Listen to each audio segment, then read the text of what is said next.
Et salut à tous, très heureux de vous retrouver pour une nouvelle semaine avec nous. Alors là on vient de se lever, on n'est pas très loin de Séville et on est entouré de moutons ce matin. Voilà, il y en a vraiment de partout. Donc ce matin je suis motivé, je vais essayer d'aller en attraper un. Alors on va voir, je sais pas. Faut que je trouve ma cible. Bon, ils sont timides.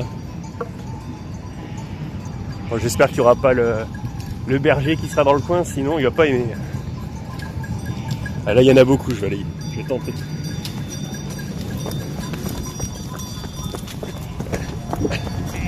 Eh ben loupé. Ils me regardent tous. Ils disent que c'est un psychopathe. Il y en a vraiment beaucoup quoi. Vache. Bon, ça y est, j'ai fini d'embêter les moutons. Donc je vous disais que nous étions en route pour la ville de Séville. Donc nous avons quitté Gibraltar et depuis les paysages ont un petit peu changé. On a quitté les montagnes, maintenant c'est plus des plaines. Donc pour le van ça lui fait du bien parce que c'est très montagneux en Espagne, contrairement à ce qu'on pourrait croire. Et donc du coup il y a beaucoup de montées, beaucoup de descentes. Et le van de temps en temps il galère un peu. Donc je profite ce matin d'être tranquille. Angelica se repose encore, elle fait la grasse mat, donc on va la laisser. Et donc on va quitter donc cette semaine l'Espagne pour le Portugal. Donc ça vous le verrez à la suite de la vidéo. Et donc je voulais vous faire un petit peu un bilan de ce qu'on a pensé un petit peu de l'Espagne et de notre parcours que nous avons effectué. Déjà l'Espagne c'est un pays vraiment qu'on a beaucoup apprécié.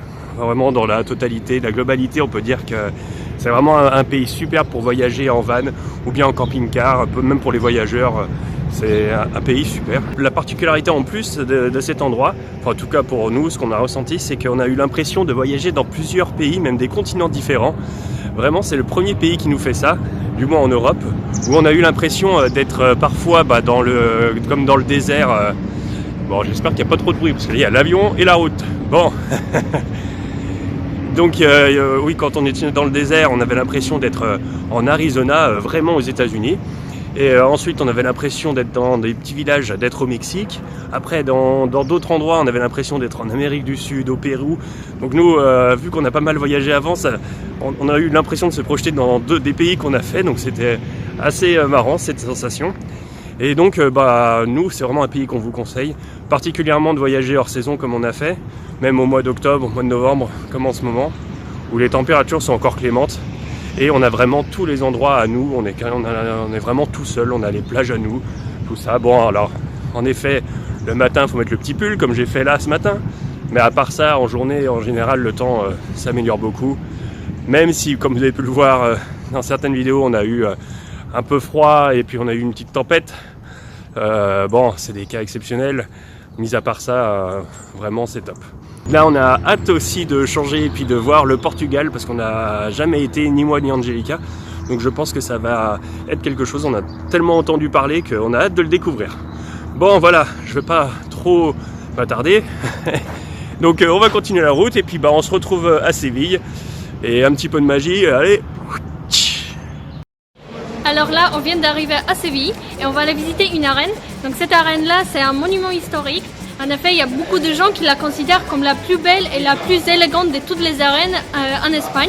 Donc on va aller voir ça et on va vous les partager. Séville, pour de nombreuses personnes, est la plus belle ville d'Espagne et fait partie des destinations touristiques les plus prisées d'Europe. 4e plus grande ville du pays, située en Andalousie, Séville est une ville au passé prestigieux, dotée d'un patrimoine artistique exceptionnel. Pour nous faire une idée, nous entamons notre visite de la ville par les majestueuses arènes de la Real Maestranza de Candelaria. Les arènes représentent un des hauts lieux de la corrida en Espagne et accueillent une des plus importantes ferias au monde, la fameuse Feria de Abril. Pénétrer dans des arènes comme celle-ci est une expérience véritablement unique. On peut voir d'ailleurs sur les remparts tout le long les impacts des coups de corne qui laissent imaginer la violence des spectacles qui se déroulent ici. Nous continuons notre visite en nous dirigeant vers le centre historique, où nous découvrirons l'imposante et magnifique cathédrale Notre-Dame du Siège de Séville. C'est vrai que l'architecture de celle-ci est vraiment époustouflante. En continuant notre balade, on pourra dire de même des bâtiments qui nous entourent. Nous aimons l'ambiance des petites rues et ruelles, avec de nombreuses odeurs des plats typiques espagnols qui nous parviennent. Le tout avec une petite musique de fond, chantée et jouée par les nombreux artistes de rue, dissimulés aux quatre coins de la ville. Petit conseil, laissez-vous vous perdre dans les nombreuses petites rues de la vieille ville. Vous trouverez à coup sûr des petits jardins secrets ou encore des petites cours joliment fleuries et décorées. Pour conclure, c'est une ville que nous avons vraiment appréciée, tant par son ambiance que par son architecture, son histoire, et dans laquelle nous reviendrons avec plaisir afin d'en découvrir davantage.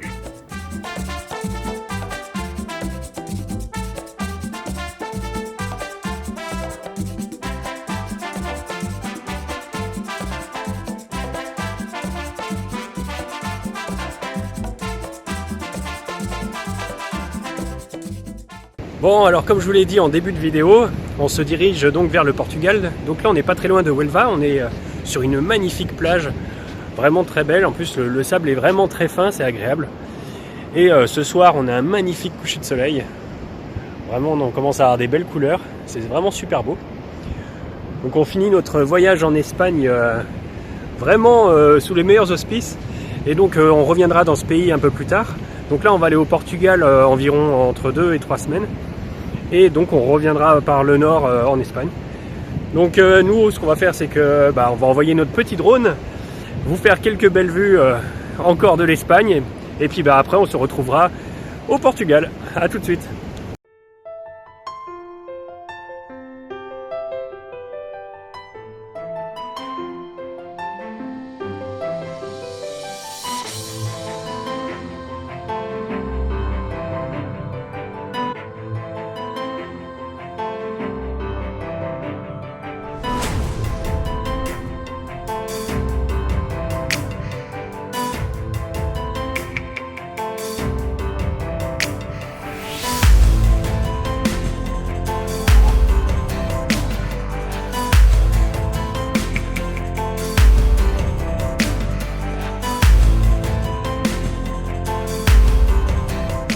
Ça y est, on vient d'arriver au Portugal.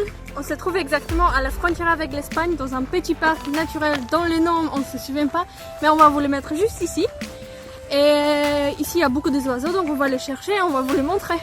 Voilà, et puis aussi je profite pour vous dire que le fuseau horaire n'est pas le même qu'en Espagne et en France. Donc ici il y a 1 heure de moins, donc on repasse en heure d'été, ça fait plaisir.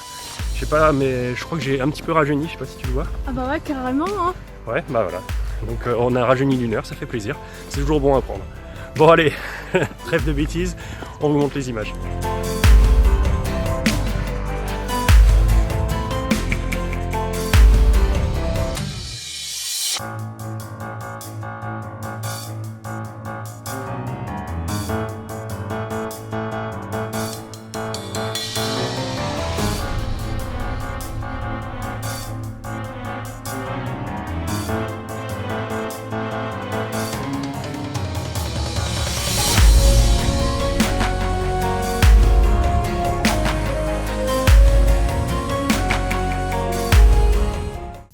Alors notre première nuit commence vraiment fort.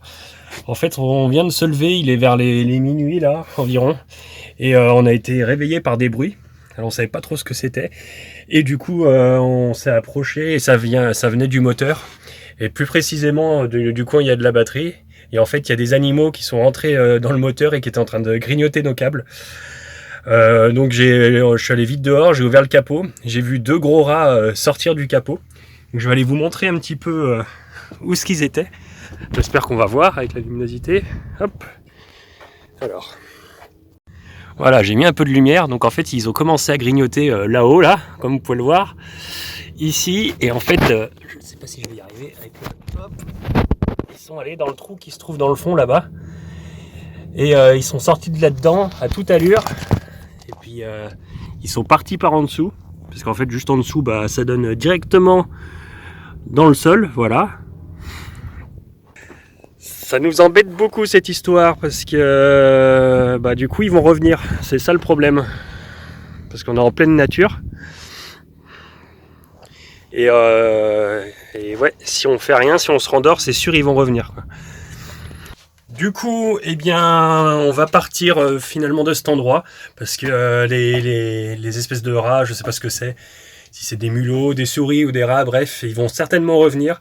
Du coup, on va partir, on va changer de coin parce que s'ils reviennent et puis qu'ils nous bouffent des câbles, on n'a pas envie que demain on puisse pas repartir. C'est un peu lourd à minuit là de trouver un emplacement, c'est un peu chiant. Mais ouais, c'est préférable. Tant pis, c'est comme ça arrive. Donc on va reprendre la route, voilà. Vers les minuit, ça fait plaisir. Quelle joie. En espérant que les câbles ils sont entiers et ça démarre. En tout cas, c'est une grande première ça. C'est un peu inattendu là. Ouf. Ah, ça va. C'est bon. Au moins on peut repartir. On a vu sur Park Fortnite qu'il y a un parking près de la ville, donc on va y aller là. À cette heure-là, on n'a pas trop envie d'aller chercher quelque part, donc... Bon, du coup, je reviens un petit peu sur cette aventure qui nous est arrivée, enfin cette mésaventure. Du coup, donc, quand j'ai ouvert le capot tout à l'heure, il y a deux gros rats qui sont sortis du capot à toute allure, donc j'ai eu le temps de les voir. Donc c'est sûr que c'était des rats. Ils devaient faire dans les 20 cm, voire 30, avec le bout de la queue. Et bah voilà, on a préféré prendre cette solution de partir parce que de toute façon, même si on les faisait fuir, il y a de fortes chances qu'ils seraient revenus. Et puis on n'aurait pas voulu se lever toutes les demi-heures pour aller les faire fuir. Et puis en plus de ça, on a regardé un peu sur internet et c'est vrai qu'ils peuvent bouffer les câbles, endommager pas mal de choses. Parce que quand ils rentrent comme ça, c'est pour en général faire des nids. Donc bah voilà, on a préféré prendre notre disposition et puis là, partir. on va aller se coucher. Ouais, du coup, ouais, maintenant on est un peu crevé. On vous souhaite une bonne soirée, une excellente nuit et à demain. Ciao.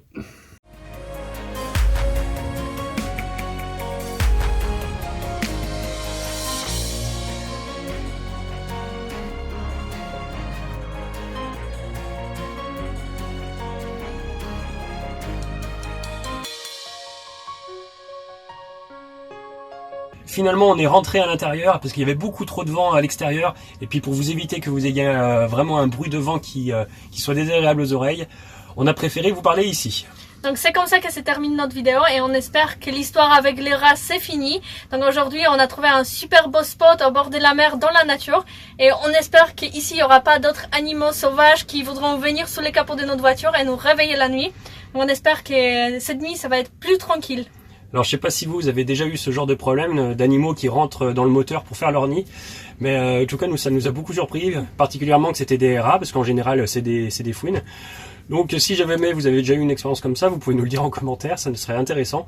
Toujours est-il que cette vidéo est terminée, donc si jamais vous l'avez aimé, n'hésitez pas à mettre un petit pouce bleu en l'air, ça nous fera très plaisir, ainsi qu'un commentaire, à partager, et surtout à vous abonner à la page. Et puis nous on se retrouve prochainement pour une prochaine vidéo. À très bientôt, salut. Ciao.